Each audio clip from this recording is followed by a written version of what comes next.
Bonjour, nous nous trouvons à Rome, devant le Colisée, amphithéâtre romain datant de 70 après Jésus-Christ. Il a été créé par Vespasien et Titus. Mais aujourd'hui, nous allons nous attarder sur ce qui s'y passait à l'intérieur du Colisée. Il y avait des jeux comme la chasse, la course à pied, la lutte et les combats de gladiateurs. Notre sujet du jour va parler des combats de gladiateurs. Les gladiateurs étaient en général des esclaves, des prisonniers de guerre ou des condamnés à mort. Le gladiateur est un homme qui, dans les jeux du cirque, à Rome, combattait un autre homme ou une bête féroce. Mais les gladiateurs comprenaient aussi des volontaires, des brutes qui aimaient le combat à mort et comptaient sur la récompense que leur vaudrait leur victime. Tous abandonnèrent leur corps, leurs droits entre les mains de leur entraîneur et propriétaire, le lannistin. Lors des combats, les armes étaient très nombreuses.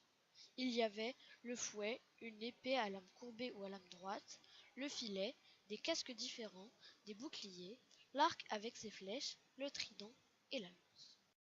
Les gladiateurs vivaient dans le ludus, ce qu'on peut appeler de nos jours caserne.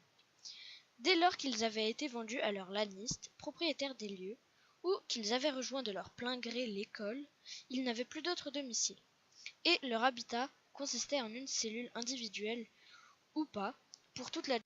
La bâtisse, construite en briques, comprenait 3 étages et un portique. Un amphithéâtre miniature, seule la moitié de l'arène elliptique est visible, la cavea pouvant accueillir 3000 spectateurs, destinée à l'entraînement, occupait le centre de la construction. Autour se trouvaient des pièces destinées au logement des gladiateurs, dont 14 situées sur le côté nord sont conservées. Des fontaines occupaient les angles de la cour. Un tunnel permettait aux gladiateurs d'accéder directement au couloir central du Colisée, tout proche.